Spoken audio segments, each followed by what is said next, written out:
மகன் தூயாவியாரின் பெயராலே நம் ஆண்டவராகிய இயேசு கிறிஸ்துவின் அருளும் கடவுளின் அன்பும் தூயாவியாரின் நட்புறவும் உங்கள் அனைவரோடும் இருப்பதாக.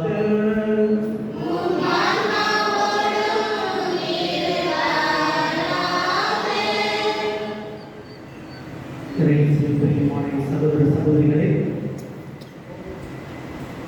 நமது திருஅவையில் பலவிதமான இறை வழிபாடுகள் இருக்கின்றது. நமது திருஅவையில் நமக்கு பலவிதமான இறை வழிபாடுகள் கொடுக்கின்றது. உதாரணமாக ஆராதனை வழிபாடு, தியானங்கள், ஜெபமாலை, இப்படிப்பட்ட பலவிதமான இறை வழிபாட்டை திருச்சபையில் நமக்கு அளித்திருக்கின்றது. இறைவனோடு உறவாடுவதற்காக நமது திருஅவையில் இருக்கின்ற எல்லாவித இறை வழிபாட்டிலும் மிக சிறந்த மிக உயர்ந்த வழிபாடு என்னவென்றால் திருப்பலிதான். இருக்கின்ற எல்லா வழிபாட்டிலும் மிக சிறந்த உயர்ந்த வழிபாடு திருப்பலிதான். ஏனென்றால் இந்த திருப்பலியில் தான் இறைவன், நம்மை படைத்த இறைவன், அவரை நமக்கு அப்ப வழிகளும் தாக்கிரச வழிகளும் அவரையே நமக்கு கையளிக்கின்றார். ஒரு உயர்ந்த வழிபாடு இது. இத்தகைய வழிபாட்டில் ஒரு குடும்பமாக அனைவரும் சேர்ந்து இங்கு வந்து இந்த திருப்பலி பங்கு கொண்டு இறை அருளை பெற நாம் அழைக்கப்பட்டிருக்கின்றோம். அன்பான உறவுகளே, இதோடு சேர்ந்து நமது ஊரை சார்ந்த நமது சகோதரி, நமது குழந்தை ஜூலி காட்சின் அவர்கள் முதல் முறையாக அவருடைய வாழ்வில் முதல் முறையாக கிறிஸ்துவை முதல் முறையாக ஏற்றுக்கொண்டிருக்கின்றார்கள். கிறிஸ்துவை திருவிருந்தில் முதல் முறையாக பங்குதருகின்றார்கள். அவருடைய குடும்பத்தினார் திருவெளியம், திருமதி நந்தினி, அவருடைய உறவினர்கள் மற்றும் அவருடைய சகோதரி ஒவ்வொருவரையும் இறைவன் இடமாக ஆசீர்வதிக்கவும் இந்த திருப்பலியில் நாம் தொடர்ந்து மன்றாடுவோம். இக்குழந்தை திருவிருந்தில் முதல் முறையாக பங்குதருகிற குழந்தை ஜூலி காட்சி இவர்களை இறைவன் இறைவாக ஆசீர்வதித்து இவர் என்றும் இறை அன்பிலும் பிறர் அன்பிலும் ஞானத்திலும் செழித்தோங்க வேண்டும் என்று இக்குழந்தைக்காக சிறந்த முறையில் நாம் அனைவரும் ஒரு குடும்பமாக சேர்த்து நாம் கொண்டாடுவோம்.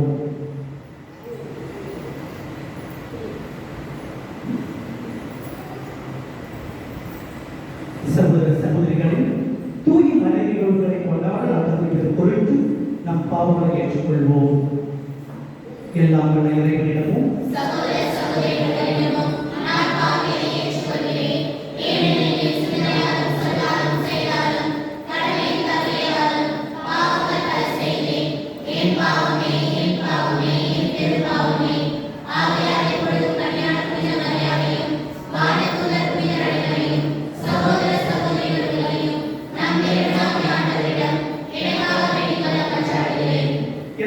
இறைவன் நம் இரக்கம் வைத்து நம் பாவங்களை மன்னித்து நம்மை நிலை வாழ்வுக்கு அழைத்து செல்வாராக.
உறவுகளே, இன்றைய வழிபாட்டில் முக்கியமான கருத்து இந்த இறை வார்த்தை முதல் வாசமும் சரி, மற்ற இரண்டு வாசத்தையும் நீங்கள் கவனிக்கும் பொழுது இந்த வாசத்துக்கு முக்கிய கருத்து இல்லற வாழ்வை பற்றினான்.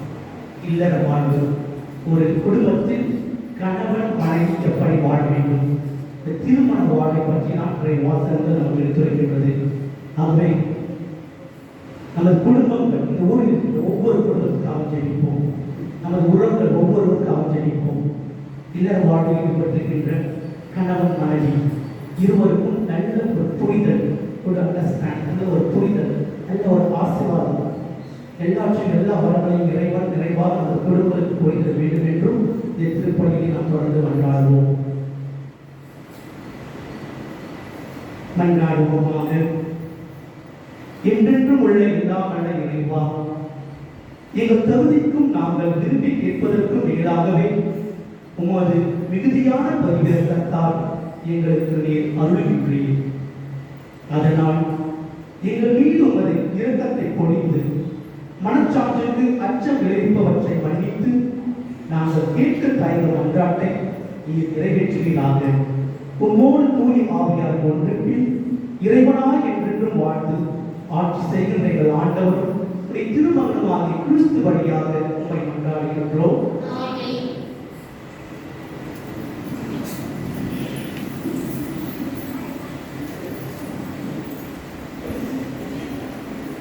முதல் வாசகம். இருவரும் ஒரே உடலாய் இருப்பர். தொடர்பிலிருந்து வாசகம். அதிகாரம் 2, இறைவார்த்தைகள் 18 24 முடிய.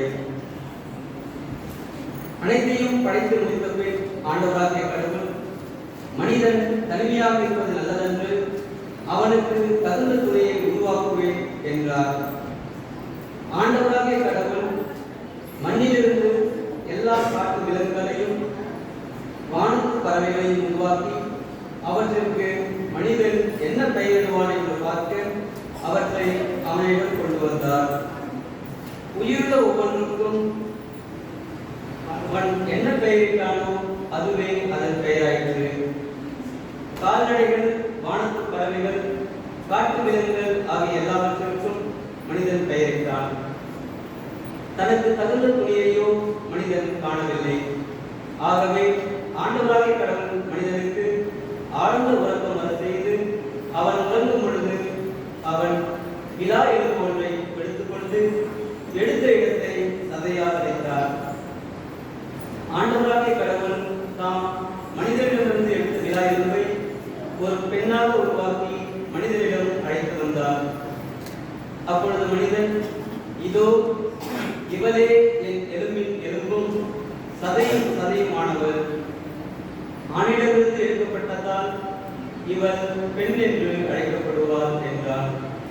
இதனால் கணவன் தன் தாய் தந்தையை விட்டுவிட்டு தன் மனைவியுடன் கொண்டிருந்திருப்பான். இருவரும் ஒரே உடலாயிருப்பர். இது ஆண்டவர் வழங்கும் அருள்வாக்கு.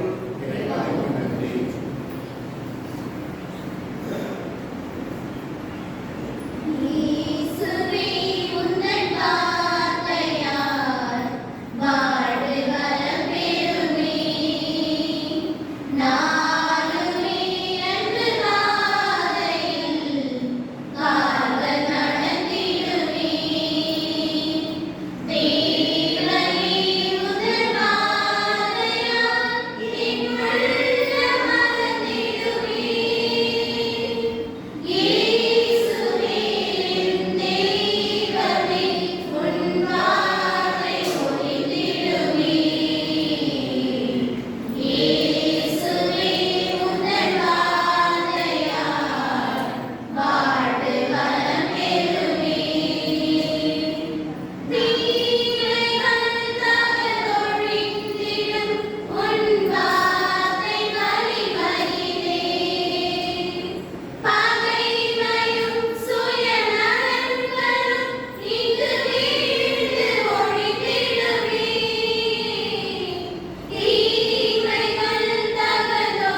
இரண்டாம் வாசகம்.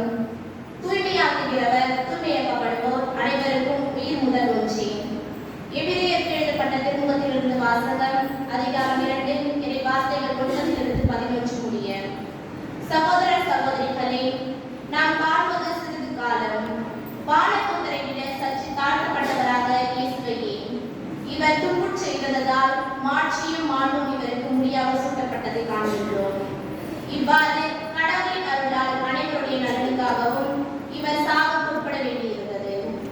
கடவுள் எல்லாவற்றையும் தமக்கென்று தாமே உண்டாக்கினார். அவர் மக்கள் பலரை மாட்சியில் பங்கு கொள்ள அழைத்து செல்ல விரும்பினார். அவர்கள் மீட்பை தொடங்கி வழிநடத்துபவரை துன்பங்கள் மூலம் இறைமூச்சுவாக்கினார்கள். இது ஏற்ற செயலே. தூய்மையாக்குவோர் தூய்மையாக்கப்படுவோர் அனைவருக்கும் உயிர் முதல் ஒன்றே. இதனால் இயேசு இவர்களை சகோதரர் சகோதரிகள் என்று அழைக்க வைக்கப்படவில்லை. இது ஆண்டவர் வழங்கும் அருள்வாக்கு.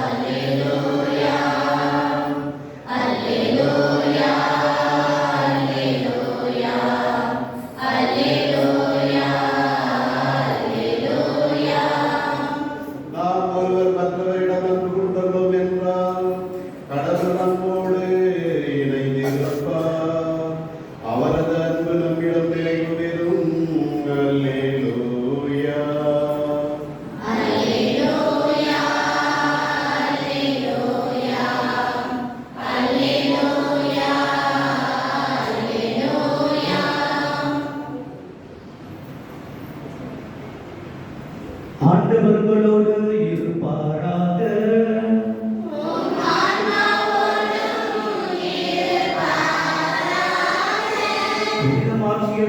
இருந்து வாசகம்.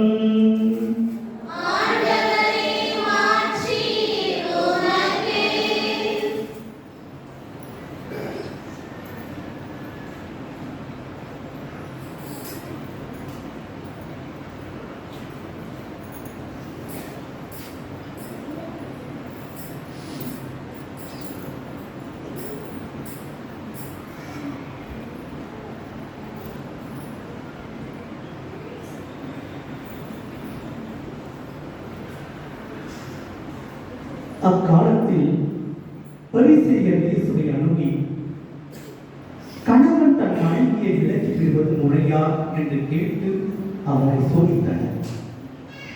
இயேசு அவர்களிடம் மறுமொழியாக, மோசே உங்களுக்கு இட்ட கட்டளை என்ன என்று கேட்டார். அவர்கள், மோசே மனவிலக்கு சான்றிதழ் எழுதி அவரை விலக்கிவிடலாம் என்று அனுமதி அளித்துள்ளார் என்று கூறினார்கள். அதற்கு இயேசு அவர்களிடம், உங்கள் கடின உள்ளத்தின் பொருட்டே அவர் இக்கட்டளையை எழுதி வைத்தார். படைப்பின் தொடக்கத்திலேயே கடவுள் ஆணும் பெண்ணுமாக அவர்களை படைத்தார். இதனால் கணவன் தன் தாய் தந்தையை விட்டுவிட்டு தன் மனைவியுடன் ஒன்றித்திருப்பான். இருவரும் ஒரே உடலாய் இருப்பர். இனி அவர்கள் இருவர் அல்ல, ஒரே உடல். எனவே கடவுள் இணைத்ததை மனிதர் பிரிக்காதிருக்கட்டும். கடவுள் இணைத்ததை மனிதர் பிரிக்காதிருக்கட்டும் என்றார். பின்னர் வீட்டில் இதை பற்றி மீண்டும் சீடர் அவரை கேட்டனர். இயேசு அவர்களை நோக்கி, தன் மனைவியை விலக்கிவிட்டு வேறொரு பெண்ணை மணப்பவன் எவனோ அவருக்கு எதிராக விபச்சாரம் செய்கின்றார். தன் கணவரை விலக்கிவிட்டு வேறொருவரை மணக்கும் எவளோ விபச்சாரம் செய்கின்றார் என்றார். கிறிஸ்துவின் நற்செய்தி.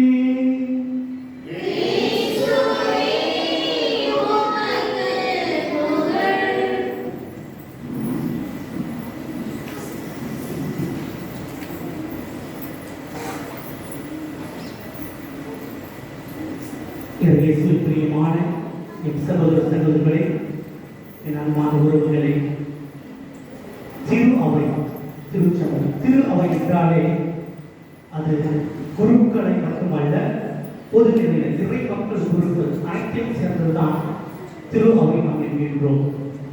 இந்த திரு அவைக்கு அடித்தளமாக இருப்பது குருக்கள் அல்ல. இந்த திரு அவைக்கு அடித்தளமாக இருப்பது குடும்பங்கள். குடும்பம் தான் இந்த திரு அவையின் அடித்தளமாக இருக்கின்றது. அதுதான் இன்றைய இறைவாக்கை நமக்கு எடுத்துரைக்கின்றது. ஆகவே முதலில் நாம் இந்த இறைவாக்கை பற்றி நாம் சிந்தித்து தியானிப்போம். இன்றைய முதல் வாசகத்தில் கடவுள் தான் படைத்த அனைத்தையும் ஆதத்திடம் ஒப்படைக்கின்றார். ஆதத்திடத்தில் சொல்றார், எல்லாத்துக்கும் நீயே பெயர் வச்சு, எல்லாத்துக்கும் நீயே பெயர். ஆதம் பெயரிடுகின்றார். பெயரிடுதல் என்றால் என்ன? அதனுடைய அர்த்தம் என்னவாக இருக்கும்? அது ரெண்டு முறையில் நம்ம அர்த்தம் அதில் கொண்டாடலாம். பெயரிடுதல், ஒருத்தர் நான் பெயரிடுறேன்னா எனக்கு முதல்ல அந்த நபர் மீது அதிகாரம் இருக்க வேண்டும். அதிகாரம் இல்லாமல் அவருக்கு பெயரிட முடியாது. அதிகாரம் இல்லை என்றால் குறைந்தபட்சம் உரிமையாக இருக்க வேண்டும். அதிகாரம் இல்லை, உரிமை, இந்த இரண்டு இருக்கிற இடத்துல தான் நாம் ஒருத்தர பெயரிட முடியும். பெயருக்கு நான் கொடுக்க முடியும். எந்த பெயராச்சும் பெயருக்கு நான் கொடுக்க முடியும். இந்த அதிகாரம், உரிமை, இந்த இரண்டு இருக்கிற இடத்துல தான் பெயரிடுதல் நடக்கும். பாருங்க, கடவுள் படைத்த அனைத்தையும் அதற்கு கொண்டு வரும்போது அதனுடைய அர்த்தம் என்னன்னா, மனுஷனுக்கு எல்லாத்துக்கும் மேல உரிமை இருக்கு, எல்லாத்துக்கும் மேல அதிகாரம் இருக்கு. அதுதான் ஆண்டவர் சொல்றாரு, எல்லாத்துக்கும் மேல இருக்குது. இதில் நம்ம பார்க்குற ஒரு பெரிய வித்தை, ஒரு கேள்வி பார்க்க, எல்லாத்தையும் பெயரிட்ட ஆதமுக்கு அவனுக்கும் ஒரு துணைய அவன் பெயரிட்ட எந்த ஒரு மரத்திலேயோ எந்த ஒரு விலையிலையோ கிடைக்கிறது. அவருக்கு எனக்கு ஒரு துணை எங்களுக்கு கிடைத்தது, பெண்ணிடம் தான் கிடைக்கிறது. அவர் பெயரிட்ட, அவர் அதிகாரம் கொண்டு, ஆதாம் அதிகாரம் கொண்டு எந்த ஒரு உயிரினத்திலும் அவருக்கு என்ற ஒரு துணை கிடைக்கவே இல்லை. அவருக்கு என்ற ஒரு துணை கிடைத்தது எது? பெண்ணிடம் மட்டும்தான். பெண்ணிடம் மட்டும்தான். ஆதாமுக்கு கடவுள் ஆழ்ந்த ஒரு உறக்கத்தை கொடுக்கின்றார். தூங்கு, சூழ்நிலை தூங்கு, தூங்கிக் கொண்டிருக்கின்றார். ஒரு எலும்பை எடுக்கிறார். ஒரு எலும்பை எடுத்து தன்னை உருவாக்குகின்றார். இங்கே நாம் நல்லா சிந்திக்கணும். கடவுளுடைய விளையாட்டு இங்கதான் இருக்குது. எல்லாத்தையும் படைத்த கடவுள், ஒன்றும் இல்லாதிலிருந்து உலகத்தை படைத்த கடவுள், ஒன்றும் இல்லாதிலிருந்து இந்த உலகத்தையும் உலகத்தில் இருக்கின்ற ஒவ்வொரு உயிரினத்தையும் படைத்த கடவுளுக்கு அந்த விழா இழப்பு தேவையா? அந்த விழா இழப்பு தேவையா? விழா இழப்பு இல்லாமல் கண்டிப்பா கடவுளாக அந்த பெண்ணை படைத்திருக்க முடியும். உலகத்தையே படைத்த கடவுளுக்கு அந்த விழா இழப்பு தேவையில்லை. இருப்பினும் அந்த விழா இழப்பை ஆண்டவர் தேர்ந்தெடுக்கின்றார். அந்த விழா இழப்பிலிருந்து பெண்ணை உருவாக்குகின்றார். என்னுடைய அர்த்தம் என்னவாக இருக்கும்? என்னுடைய அர்த்தம் என்னதான் இருக்கும்? சிந்தித்து பாருங்கள். விழா இழப்பை இருக்கின்றார் ஆண்டவர். அதாவது என்னுடைய அர்த்தம் என்னன்னா, முதலில் கணவன் மனைவி, கணவன் மனைவிக்கு சொந்தம், மனைவி கணவனுக்கு சொந்தம். இருவரும் சார்ந்து வாழ வேண்டும். இருவரும் சார்ந்து வாழ வேண்டும், ஒன்றாக வாழ வேண்டும். அதுதான் முதல் அர்த்தம். இரண்டாவது அர்த்தம் சமம். இருவரும், ஆணும் சரி பெண்ணும் சரி, சமமானவர்கள்.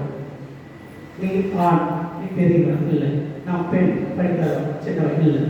இருவரும் சமமானவர்கள். அதுதான் என்னுடைய அர்த்தம். இருவரும் சமமானவர்கள். எல்லாவற்றிற்கும் அதிகாரம். இந்த ஆதாமுக்கு பார்க்க என்ன கிடைக்குது? எல்லாவற்றையும் அதிகாரம் கொண்டிருக்கின்றான். அவனுக்கு கிடைத்தது தனிமை. அவனுக்கு கிடைத்தது தனிமை. சில நேரங்களில் பாருங்க, நம்ம கிட்ட எல்லாமும் இருக்கும், நம்மளை சுற்றி எல்லா சொந்த பந்தமும் இருப்பாங்க. இருப்பினும் தனிமை நம்மை ஆட்கொள்ளும். தனிமை நம்ம கிட்ட எல்லாமும் இருக்கும், சொந்த பந்தம் எல்லாமும் இருக்கும். இருப்பினும் ஒரு தனிமை நமக்குள் இருக்கும். தனிமை என்பது ஒரு உணர்வு. தனிமை என்பது ஒரு உணர்வு. அதில் எப்பவுமே நம்ம வாழும், சந்தோஷமா இருக்க மாட்டோம். அந்த உணர்வு தனிமை இருக்கும் பொழுது நம்ம வாழும். தனிமை. தனித்திருப்பது வேறு, தனிமையில் இருப்பது வேறு.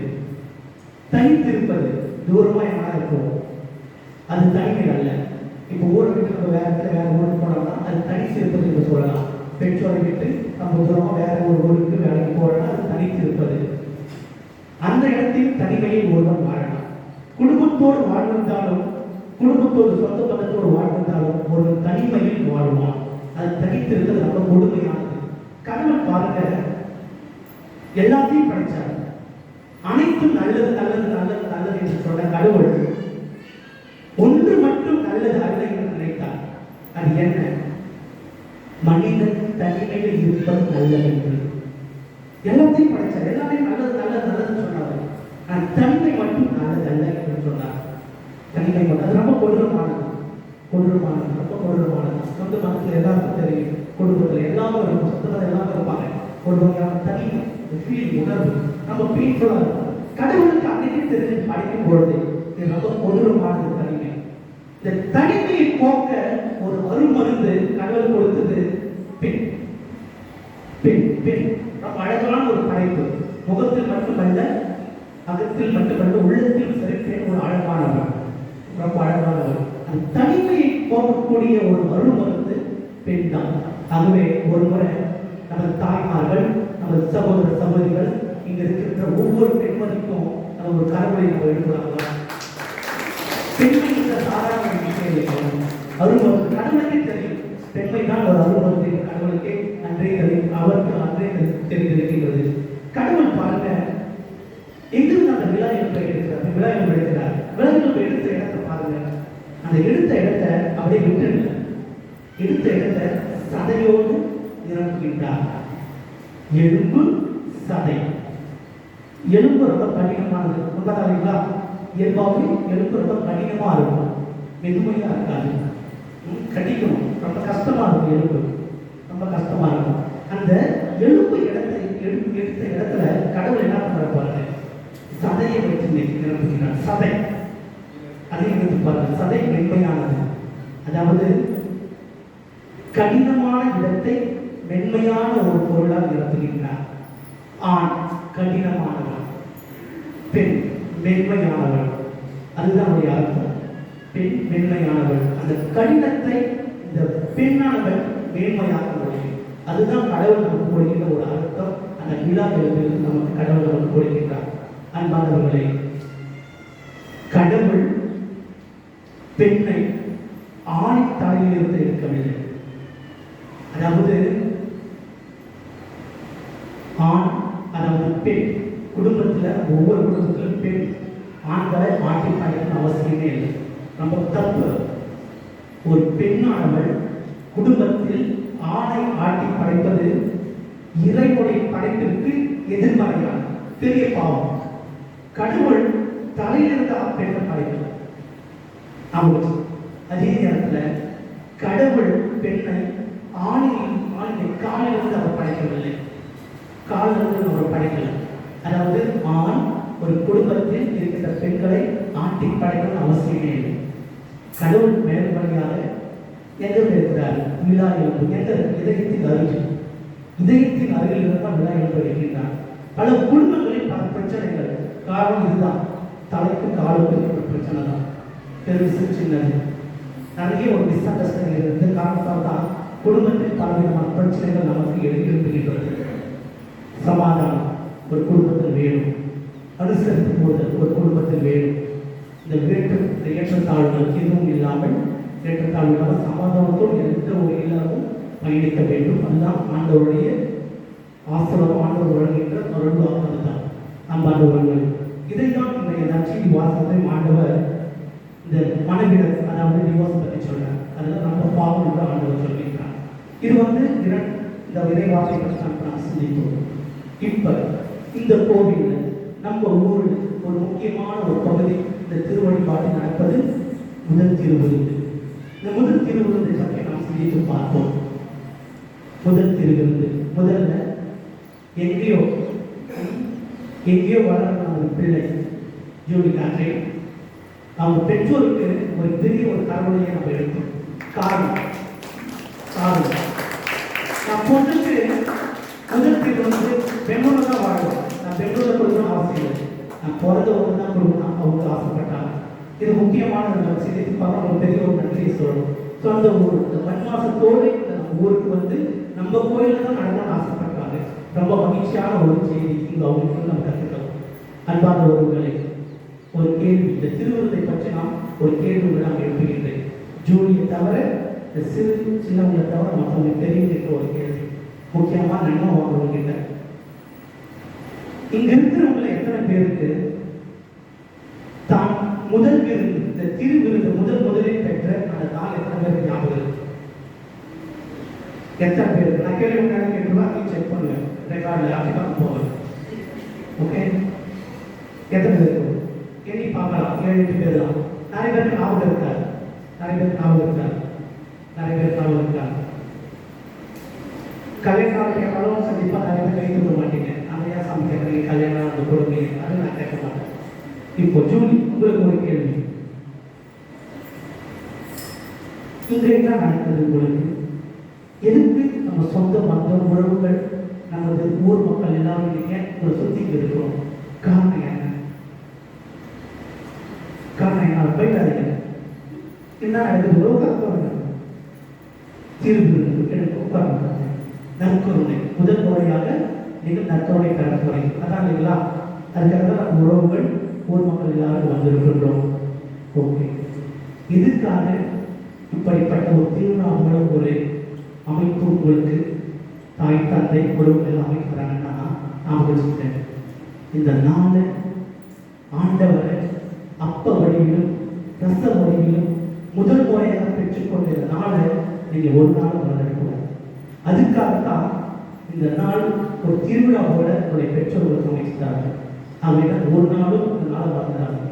ஆண்டவர் இயேசு கிறிஸ்துவை முதல் முறையாக பெற்ற நாளை ஒரு நாளும் நாம் மறக்க முடியாது, மறக்கவும் கூடாது. அன்பான உறவுகளை சிந்தித்து பாருங்கள். ஆண்டவர் எதற்கு இந்த அப்பத்தை தெரிந்து கொண்டார்? அவர் தன்னையே கையளிக்க ஆசைப்படுகின்றார். ஓகே, உங்களுக்கு என்னையே தரும் ஆசைப்பட்டார், கொடுத்தார். எதுக்கு? இந்த சாதாரண அப்பத்தில் வருகிறது. அப்ப திராட்சை சொல்லிடு சப்பம் சாதாரண ஒரு பொருள். இந்த சாதாரண அப்பத்தின் வழியில் கடவுள் எதுக்கு வரணும்? என் பிரியாணி வழி வந்திருக்கிறாரே, மற்ற உணவுப் பொருள் வழி வந்திருக்கிறாரே, எதுக்கு சாதாரண அப்பத்தின் வழியில் ஆண்டவர் வரும்? சிந்தித்து பாருங்கள். சாதாரண ஒரு கேள்வி, சாதாரண ஒரு ஆன்சராக தான் இருக்கும் இதுக்கு. அதாவது நம்ம அனைவரும் எளிய மக்கள், நாம் அனைவரும் சாதாரண மக்கள், கடவுள் அல்ல. இந்த இருக்கிற கல்லை தூக்கி பாறையை தூக்கி அந்த வைக்கணும்னா நம்மளால முடியாது. நம்மளால சாதாரண மக்கள், கடவுள் அல்ல. ஆகவேதான் இந்த சாதாரண மக்கள், எளிய மக்கள் இது எளிய வழியில் தான் நாம் வர வேண்டும் என்று ஆசைக்கின்றார் ஆண்டவர். ஆகவேதான் இந்த எளிய அப்பத்தின் வழியில் ஆண்டவர் நம் இல்லங்களில் நமது உள்ளங்களை வருகின்றார். அன்பான உறவுகளே, இந்த ஒரு நற்கருணைக்கு என்ன ஒரு சக்தி இருக்கும் சிந்தித்து பாருங்கள். ஒரு சக்தி வாய்ந்த நற்கருணை. ஒவ்வொரு முறையும் நம்ம கோயிலில் திருப்பணி பொங்கோடு நற்பணி வாங்கும் பொழுது நமக்குள்ள ஒரு உணர்வு இருக்கும். அது சக்தி வாய்ந்த வல்லமைக்க ஒரு நற்கருணை. உடலுக்கு ஆற்றல் தருவது, ஊட்டம் தருவது மன்னக உணவு என்றால், இந்த ஆன்மாவிற்கு ஆற்றல் தருவது, இந்த ஆன்மாவிற்கு ஊட்டம் தருவது இந்த மன்னக விருந்து. இந்த மன்னக உணவு தான் நமது ஆன்மாவிற்கு ஆற்றல் தருகின்றது. அன்பான உறவுகளை, உணவு பற்றி கொண்டு சிந்தித்து பார்ப்போம். உணவு மனுஷனுக்கு ரொம்ப முக்கியமானது. உணவுதாரிகளா, உணவு ரொம்ப ரொம்ப முக்கியம். 3 வேளை சாப்பிடுவோம். நம்ம மனுஷனுக்கு உயிர் வாழ்ற ஒவ்வொரு உயிரினத்துக்கும் உணவு ரொம்ப முக்கியம். நம்ம எந்த ஒரு உயிரினமாக இருக்கட்டும், உணவு ரொம்ப ரொம்ப முக்கியம். உணவு உண்மைன்னு சொல்றேன். இருக்கிற உயிரினத்துல மனித உயிரினம் இந்த உணவை பற்றி சம்மந்தப்படும் பொழுது ஒரு டிஃப்ரெண்ட், ஒரு வித்தியாசமான காரணம். எந்த ஒரு உயிரினமும் பசிச்சா மட்டும்தான் சாப்பிடும். ஆனால் மனுஷன் பசிக்குதே இல்லையோ 3 வேளை சாப்பிடுவோம். பசிக்குதே இல்லையோ காலை உணவு வேணும். மதியம் 12 மணிலேருந்து 2 மணி ஆச்சா சாப்பிடணும்னு தோணும். நைட்டு 7 மணிக்கு அப்புறம் சாப்பிடணும்னு தோணும். இது மனித இயல்பு. இந்த மனுஷனுக்கு உணவு ரொம்ப ரொம்ப முக்கியமானது, ரொம்ப முக்கியமானது. முக்கியமாக நம்ம தமிழ் கலாச்சாரத்துல உணவு ரொம்ப முக்கியமான ஒரு உணவு. பாருங்க, ஒரு திருவிழா நடக்குன்னு வச்சுக்கலாம். திருவிழா நடக்குது, எல்லார் வீட்லையும் கரிசோறு இருக்கும், எல்லார் வீட்லையும் கரிசோறு இருக்கும். யாரா உணவு வீட்டுக்கு நம்ம போகும்பொழுது கண்டிப்பாக ஏதாவது ஒரு தீர்ப்பாங்க நம்ம கொடுத்து அனுப்புவாங்க, சாப்பாடு கொடுத்து அனுப்புவாங்க. உண்மைதான் இல்லைங்களா? இப்போ நம்ம ஒரு கல்யாணத்துக்கு போகிறோம்னு வச்சுக்கோங்க. கல்யாணத்துக்கு போகிறோம், நீங்கள் சாப்பிடாம வந்தீங்கன்னா அது யார்கிட்டமாக இருக்கும். இன்னைக்கு முதல் பிரிவு நற்கருணை நம்ம விஜயத்துக்குலாம் நடக்குது. இப்போ நம்ம போகிறோம், பார்த்துட்டு உடனே வந்துடுறோம், சாப்பிடாம வந்துடுறோம். அது யார்கிட்டமாக இருக்கும். எனக்கு அந்த வீட்டுக்கு விருப்பம் இல்லை, எனக்கு அந்த வீட்டுக்கும் சம்மதம் இல்லை. அப்படிதான் அர்த்தம் இல்லைங்களா? இப்போ ஒரு வீட்டுக்கு நம்ம போறோம்னா சாப்பிடணும் இல்லை நினைக்கிறோம் சொன்னா என்ன அர்த்தம்? எனக்கு பிடிக்கல, எனக்கு அவங்களுக்கு எந்த உறவு இல்லை, அதுதான் அர்த்தம். இப்ப சாப்பிட்டோம்னா நல்ல உறவு இருக்குன்னு அர்த்தம். அன்பான உறவுகளை எதிர் வீட்டில் போய் சாப்பிட்டு வந்துடுவோம். ஆனால் எனிமி வீட்டில், அதாவது நமக்கு எனிமி துரோகம் எவ்வளவு நம்ம சாப்பிட மாட்டோம். உண்மைதான் இல்லைங்களா? சாப்பாட்டுக்கு அப்படிப்பட்ட ஒரு வல்லமை இருக்குது. அதாவது உறவை வளர்க்கக்கூடிய ஒரு வல்லமை இருக்கின்றது சாப்பாட்டுக்கு. கூடி சேர்ந்து சாப்பிடும்போது ஒரு டிஃப்ரெண்ட் ஃபீலிங், ஒரு உணர்வு, வித்தியாசமான ஒரு உணர்வு. கூடி வந்து சாப்பிடும் பொழுது அந்த உணவு உறவுகளை இணைக்கின்றது. உணவானது உறவுகளை இணைக்கின்றது. எந்த ஒரு விஷயமா இருக்கட்டும், உணவு ரொம்ப முக்கியமானது. நான் வச்சுருந்தேன் பிரியாணி பதிலாக சாதாரண ரசம் சோறு சாப்பிட்ற சாப்பாடு போட்டாங்க கண்டிப்பாக நமக்கு பிடிக்காது. உணவு ரொம்ப முக்கியமான ஒரு பொருள். நம்ம எந்த ப்ரோக்ராம் நடந்தாலும் சிந்தித்து பாருங்கள். சாதாரண மன்னக உணவுக்கு இப்படிப்பட்ட ஒரு சக்தி இருக்கிறது என்றால், உறவுகளை மனிதர்களை இணைக்கக்கூடிய ஒரு சக்தி இந்த மன்னக உணவுக்கு இருக்கிறது என்றால், இந்த விண்ணக உணவிற்கு எப்படிப்பட்ட சக்தி இருக்கும்? இறைவன் தருகின்ற அந்த விண்ணக உணவுக்கு, இறைவன் தருகின்ற விண்ணக உணர்வுக்கு உனக்கு எப்படிப்பட்ட ஒரு சக்தி இருக்கும்? சிந்தித்து பாருங்கள். எப்படிப்பட்ட ஒரு சக்தி என்றால், மன்னக உணவு மனிதர்களை இணைக்கின்றது. இந்த விண்ணக உணவானது மனிதர்களாகிய நம்மை தந்தையாம் கடவுளோடு இணைக்கின்றது. தந்தையாம் கடவுளோடு இணைக்கின்றது. இப்படிப்பட்ட சக்தி வாய்ந்ததுதான் இந்த விண்ணக உணவு. ஜூலி, எந்த ஒரு சாப்பாடு எடுத்தாலும் சரி, அதுக்குன்னு ஒரு முறை இருக்குது சாப்பிடுறது. இல்லைங்களா? ஓகே, பிரியாணி சாப்பிட வச்சுக்கலாம், ரசம் சாப்பிட மாட்டோம். இட்லி சாப்பிட்றோன்னா இட்லிக்கு சட்னி சாம்பார் தான் வேணும். இட்லிக்கு கண்டிப்பாக நம்ம ரசம் தோடு சாப்பிடலாம். டீ காஃபினா பட்டு டீ காஃபி தான் தோடு சாப்பிடலாம், ஜூஸில் தோடு சாப்பிடலாம். இப்போ பிரியாணினா அதுக்குன்னு தயிர் பச்சடி இருக்கணும், கிரேவி இருக்கணும், கத்திரிக்காய் தொக்கை ஏதாவது இருக்கணும், ரசம் ஊற்றி சாப்பிட மாட்டோம். அதை மாதிரி பாருங்க, ஒவ்வொரு உணவுக்கும் ஒரு முறை இருக்குது எப்படி சாப்பிடணும். இந்த விண்ணக உணவுக்குன்னு ஒரு முறை இருக்குது எப்படி சாப்பிடணும். இந்த விண்ணக உணவு ஒவ்வொரு திருப்பதியும் நம்ம வந்து கொண்டு கொண்டு பொழுது இதுக்குன்னு ஒரு முறை இருக்கிறது.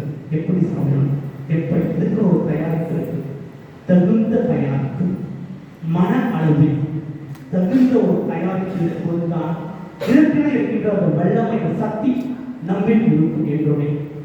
இதற்கென ஒரு வல்லமை இருக்கின்றது. அந்த சக்தி, அந்த வல்லமை நம்மில் வர வேண்டும் என்றால் தகுந்த தயாரிப்பு ஒன்று முக்கியமானது. இரண்டாவது விசுவாசம். இந்த உணவை பெறும்பொழுது, இந்த அப்பத்துக்கு பெறும்பொழுது நல்ல ஒரு விசுவாசம், உறுதியான விசுவாசம் நம்ம இருக்க வேண்டும். ஆமா, இதுதான் ஆண்டவர் வாழ்கிறார். இந்த நற்கரின் வழியாக தான் ஆண்டவர் இயேசு கிறிஸ்து என் உள்ளத்தில் வருகின்றார் என்ற ஒரு விசுவாசம், நம்பிக்கை, உறுதியான நம்பிக்கை இருக்கும் பொழுது அதற்கான பலன் நம்மில் என்றும் இருக்கும். ஆகவே அன்பான உறவுகளை, சாதாரண உணவுக்கு ஒரு வழிபாடு நம்ம கொடுக்கிறோம். இந்த விண்ணக உணவுக்கு இப்படி ஒரு தகுந்த தயாரிப்பு கொடுக்கணும். அது மாதிரி ஒவ்வொரு முறையும் இந்த திருவிருந்தில் பங்கு கொள்ளும் பொழுது தகுந்த தயாரிப்பு ரொம்ப நிச்சயம், தகுந்த உறுதியான விசுவாசம் ரொம்ப நிச்சயம். இதனை அனைத்தையும் மனதில் கொள்வோம். நமது பிள்ளை இன்று முதல் முறை நாங்கள் துணைபெறும் நமது பிள்ளை ஜூலி கத்ரீனா அவர்களை இறைவன் நிறைவாக ஆசீர்வதிக்கட்டும். இவர் என்றும் இறைவனுடைய அரவணைப்பில், இறை ஞானத்திலும் அன்பிலும் என்றும் இவர் சென்றோம் வேண்டும் என்றும் இந்த திருப்பலியை நாம் தொடர்ந்து கொண்டாடுவோம். ஆமென். எழுந்து நின்று நம் விசுவாசத்தை அறிக்கையிடுவோம். Amen.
நம் இறைவன் இரக்கம் மிகுந்த இறைவன். நம் இறைவன் இரக்கம் மிகுந்த இறைவன். எப்படிப்பட்ட பாவம் செய்தாலும் சரி, எப்படிப்பட்ட பாவம் செய்தாலும் சரி, இந்த பாவத்தை அவர் உணர்ந்து வரும்பொழுது இறைவன் ஒரு இரக்கத்தினால் நம்மை மன்னித்து நமக்கு தேவையான எல்லா நம்பிக்கைகளையும் நம்மை பொழிகின்றார். இப்படிப்பட்ட இறைவனிடம் நாம் நம்பிக்கை கொண்டு நமது மன்றாட்டுகளை நாம் சமர்ப்பிப்போம்.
பொறுமை, அர்ப்பணிப்பு மற்றும் சகிப்புத்தன்மை ஆகியவற்றை வளர்த்து திருமணத்தின் புனித தன்மையும் குடும்ப வாழ்வு மையத்தையும் உணர்ந்தவர்களாக வளர தேவையான அருளை பொழிய வேண்டும் என்று இறைவா உம்மை மன்றாடுகிறோம்.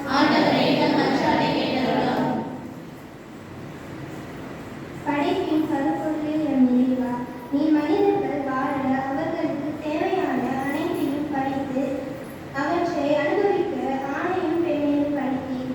இன்றைய உலகம் அழிவுக்கு சென்று கொண்டிருக்கும் இக்கால சூழ்நிலையை மாற்றி அமைதியோடு வாழ வரவருள்ள உம்மை மன்றாடுகிறோம்.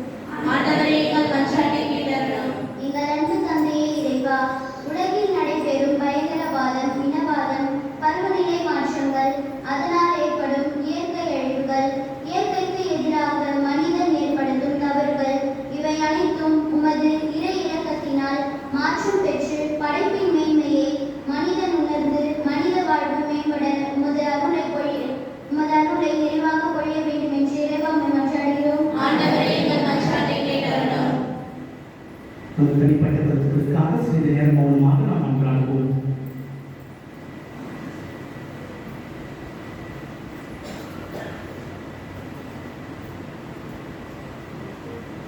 அனைத்து குழுக்களையும் படைத்து ஆண்டோரும் எங்கள் இறைவா, எங்கள் அரசே, ஒரு குடும்பமாக இணைந்து நாங்கள் அனைவரும் உண்மை சமர்ப்பிக்கும் எங்கள் மன்றாட்டுக்களை இல்லை கூர்ந்து கேட்கிறோம். எங்கள் ஆண்டவராக கிறிஸ்து வழியாக உண்மை மன்றாடுகின்றோம்.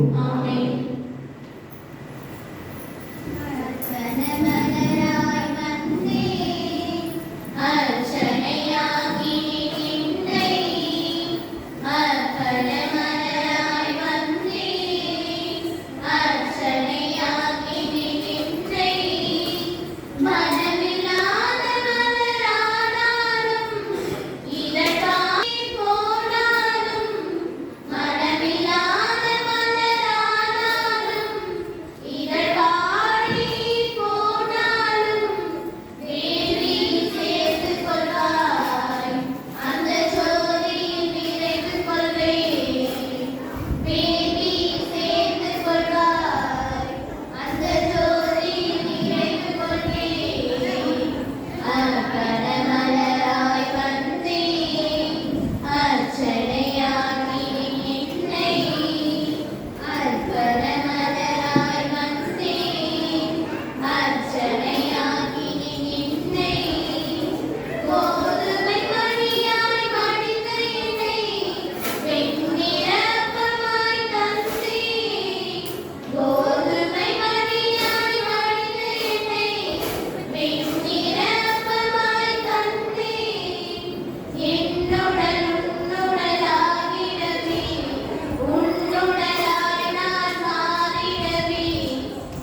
அதிபதி உன் திட்டம் மறந்தேன், விதி என்னும் சகதியில் சாய்ந்தேன்.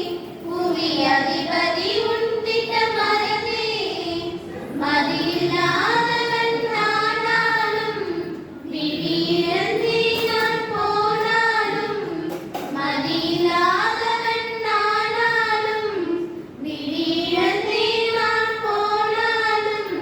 சொதியுடன் கொள்வாய் நான் கவியுடன் சேர்ப்பேன், சுதியுடன் சேர்த்து கொள்வாய் நான் கவியுடன் பாட்டி செய்வேன். அர்ப்பண மலராய் வந்தேன், அர்ச்சனையாக்கினேன் என்னை.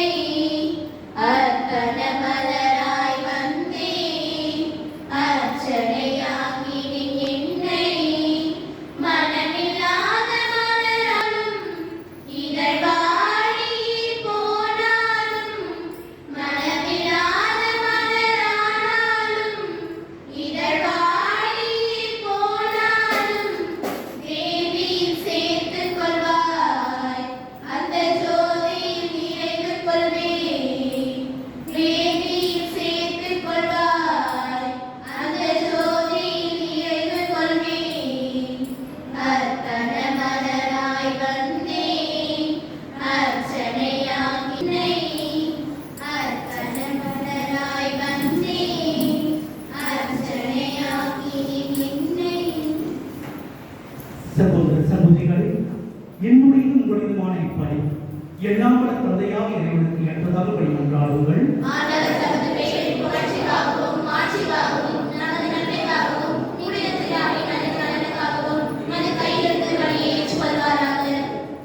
ஆண்டவரே, உம் கட்டளைகளாலும் தூய மறை நிகழ்வுகளாலும் நிறுவப்பட்ட பலிகளை நீர் ஏற்றுக்கொள்ள உம்மை வேண்டுகின்றோம்.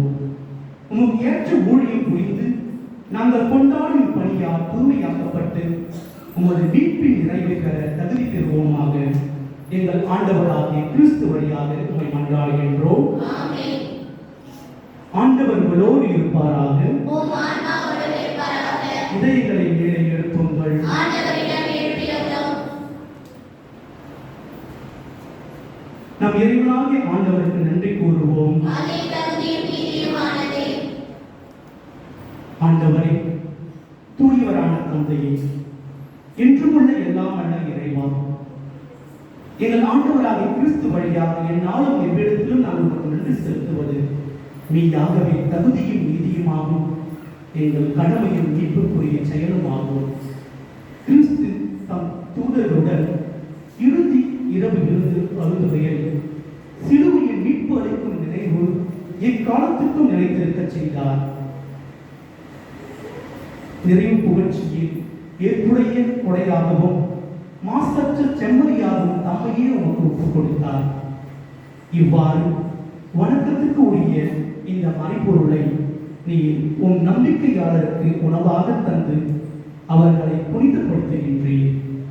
இதனால் ஒரே உலகில் வாழும் மனித இனம் ஒரே நம்பிக்கை ஒளி பெற்று ஒரே அன்பினால் பிணைக்கப்படுகின்றன. எனவே உமது அருளின் இனிமையை நிறைவாக சுவைத்து நாங்கள் விண்ணக சாயலை பெறுமாறு இத்துணை ஏற்புக்குரிய அருள் அடையாளத்தின் விருந்தில் நாங்கள் பங்கு பெறுகின்றோம். ஆகவே விண்ணகத்திலும் மண்ணகத்திலும் உள்ள அனைத்தும் உம்மை தொழுது வணங்கி புதியதொரு பண்பாடுகின்றன. வானத்தூரின் அணிகள் அனைத்தோடும் நாங்களும் சேர்ந்து முடிவின்றி பறைசாற்றி பாடுவோம். தூயவர், தூயவர், தூயவர், வான்படைகளின் கடவுளாம் ஆண்டவர். விண்ணகமும் மண்ணகமும் உமது ஆட்சியால் நிறைந்துள்ளன. உன்னதங்களிலே ஓசானா, உன்னதங்களிலே ஓசானா.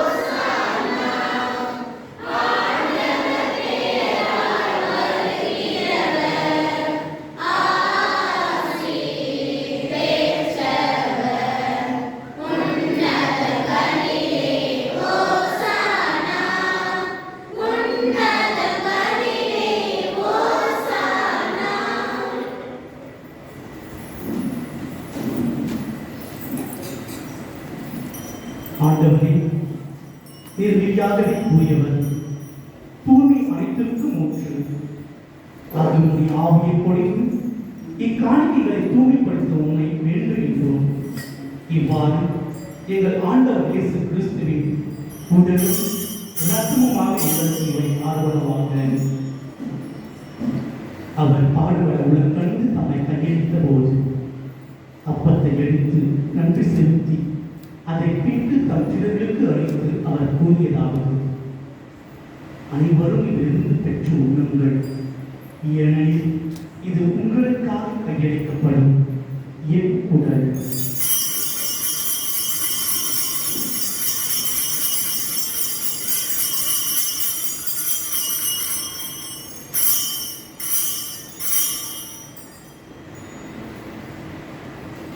அவ்வளவே இரவு விருந்தை அருந்திய பின் கிண்ணத்தையும் எடுத்து மீண்டும் உங்கள் நன்றி கூறி தம் சிறர்களுக்கு அளித்து அவர் கூறியதாவது: அனைவரும் இதிலிருந்து பெற்றுக் கொள்ளுங்கள், ஏனெனில் இது புதிய நிலையான உடன்படிக்கை கூறிய என் இரத்தத்தின் சின்னம். இது பாவ மன்னிப்புக்கென்று உங்களுக்காகவும் பலருக்காகவும் சிந்தப்படும். இதை என் நினைவாக செய்யுங்கள்.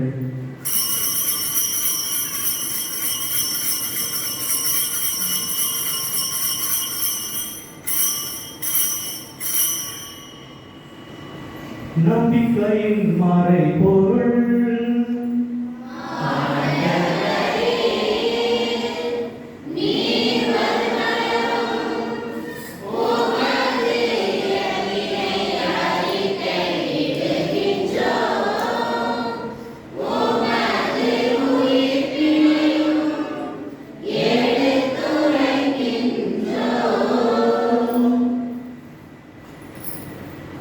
ஆகவே ஆண்டவரே, நாங்கள் கிறிஸ்துவின் இறப்பினையும் உயிர்ப்பினையும் நினைவு கூர்ந்து வாழ்வு தரும் அப்பத்தையும் மீட்பளிக்கும் கிண்ணத்தையும் ஒன்று ஒப்புக்கொள்கின்றோம். உன் திருமணம் என்று உமக்கு ஊழியக்கூடிய தகுந்தவர்களை எங்களை ஏற்றுக்கொண்டீர். எனவே உமக்கு நன்றி செலுத்துகின்றோம். மேலும் கிறிஸ்துவின் உடலில் ரத்தத்தில் பங்கு கொள்கைகளை தூய ஆவியார் ஒன்று சேர்க்க வேண்டும் என உம்மை தாழ்மையுடன் கொண்டாடுகின்றோம். ஆண்டவரே, உலகிற்கும் பரவியிருக்கும் திரு அவை நினைவு கூர்ந்தருளும். எங்கள் திருத்தந்தை பிரான்சிஸ், எங்கள் பேராயர் பிரான்சிஸ், எல்லா திருநிலையினர் ஆகிய அனைவரோடும் உமது திரு அவை அன்பில் நிறைவு பெறச் செய்துள்ளோம். மேலும் உயிர்த்தெழும் எதிர்கொண்டு பெற்றுக் கொள்ளும் எங்கள் சகோதர சகோதரிகளையும் இறந்தோர் அனைவரையும் இரக்கத்துடன் நினைவு கூர்ந்து சிறப்பான விதத்திலே சமீப காலத்தில் எங்கள் ஊரில் மறைத்த அனைத்து ஆன்மாக்களை நினைவு கூறுகின்றோம். எங்கள் குழுக்களில் மறைத்த ஆன்மாக்கள் இவர்கள் அனைவர் மீதும் ஒரு இரக்கத்தை காட்டியவர்களும் உங்கள் திருமுக ஒளியும் இவர்களை ஏற்றவர்களும் எங்கள் அனைவர் மீது இரக்கமாயிரும். கடவுள் கன்னித்தாய் புனித மரியா, அவருடைய கணவரான புனித யோசேப்பு, புனித திருத்தூதர்கள், இவ்வுலகில் நமக்கு உதவராய் இருந்தோர் ஆகிய புனிதர் அனைவருடன் நாங்கள் நினைவாழ்வில் பங்கு கொள்ளும் கருத்தை பெற்று உம் திருமகன் இயேசு கிறிஸ்து வழியாக உம்மை புகழ்ந்து மரபோடு உம்மை மன்றாடுகின்றோம்.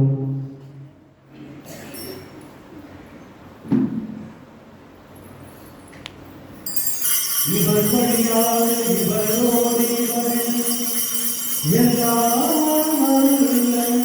இறைவனாகிய தந்தையே, தூயாவியாய் உம்மிற்கு எல்லா புகழும் மாற்றியும் என்றென்றும் உமக்கு உரியதே.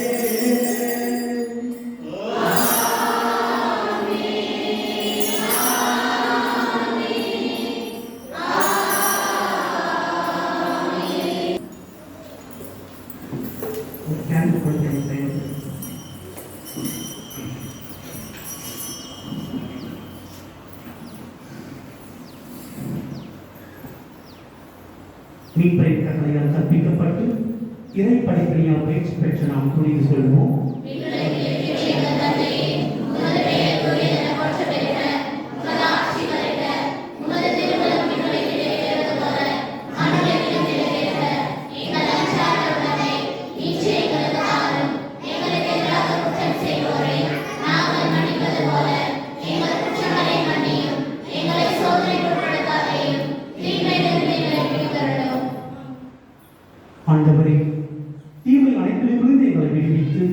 எங்கள் வாழ்நாளில் அமைதியை கனிவுடன் அருள உம்மை கொண்டாடுகின்றோம். உமது இரக்கத்தின் உதவியால் நாங்கள் பாவத்திலிருந்து எப்போது விடுதலை பெற்று யாதொரு கலக்கமின்றி நலமாய் இருப்போமாக. நாங்கள் எதிர்நோக்கிருக்கும் விருப்பத்திற்காகவும் என் மீட்பராக இயேசு கிறிஸ்துவின் வருகைக்காகவும் காத்திருக்கின்றோம். ஆண்டவர் இயேசு கிறிஸ்துவே, அமைதியை உங்களுக்கு விட்டுச் செல்கின்றேன், என் அமைதியை உங்களுக்கு அளிக்கின்றேன் என்றும் திருத்துதலுக்கு மொழிகிறேன். எங்கள் பாவங்களை பாராமல் உமது திரு அவையின் நம்பிக்கையை கண்ணோக்கி உமது திருமணத்துக்கு ஏற்ப அதற்கு அமைதியையும் ஒற்றுமையும் அளித்தருள்வீராக. என்றென்றும் வாழ்ந்து ஆட்சி செய்பவர் நீரே. ஆண்டவருடைய அமைதி உங்களோடு என்றும் இருப்பதாக. ஒருவருக்கொருவர் அமைதியை பகிர்ந்து கொள்வோம்.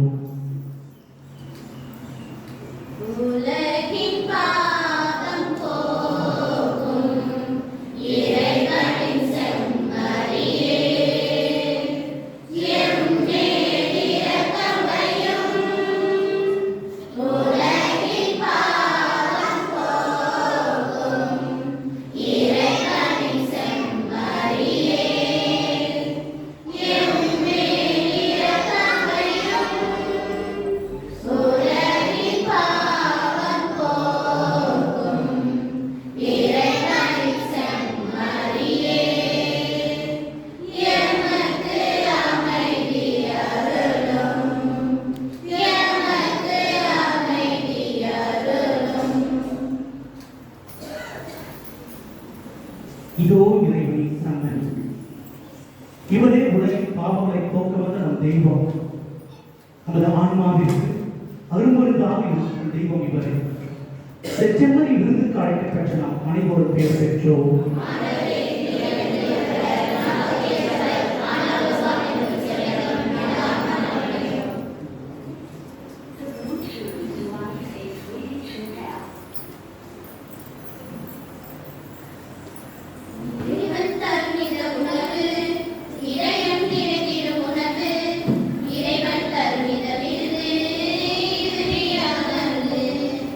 இறைவன் தருவித உணவு, இதயம் நிறைந்திட உணவு.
சார்பாக எடுத்து சிறப்பிக்க வேண்டும் என்று நினைத்து வந்திருக்கும் உறவுகள், நண்பர்கள், இந்த ஊர் பெரியவர்கள், ஊர் மக்கள் அனைவருக்கும் என்னுடைய நன்றியை தெரிவித்துக் கொள்கின்றேன்.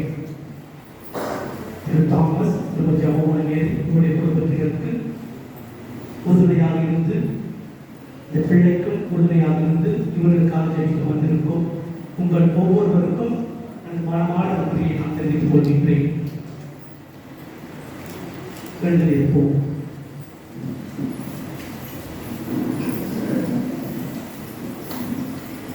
ஜெபிப்போமாக.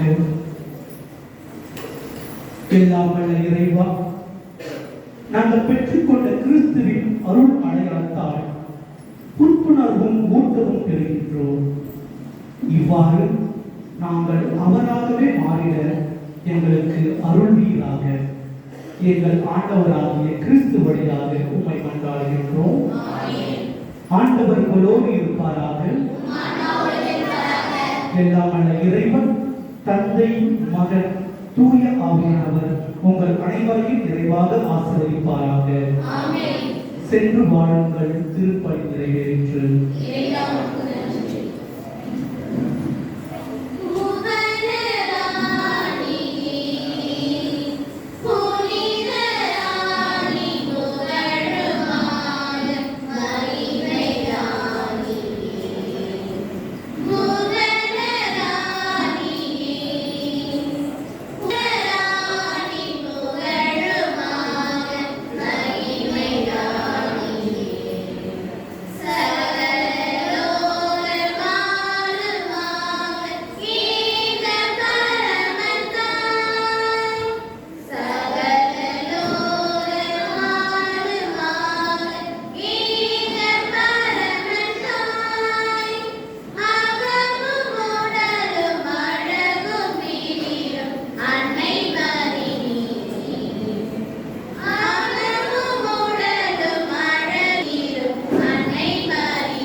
தந்தை, மகன், தூய ஆவியாரின் பெயராலே இயேசுவுக்கு புகழ், இயேசுவுக்கு நன்றி. மரியை வாழ்க, உம் புகழ் என்றென்றும் வாழ்க.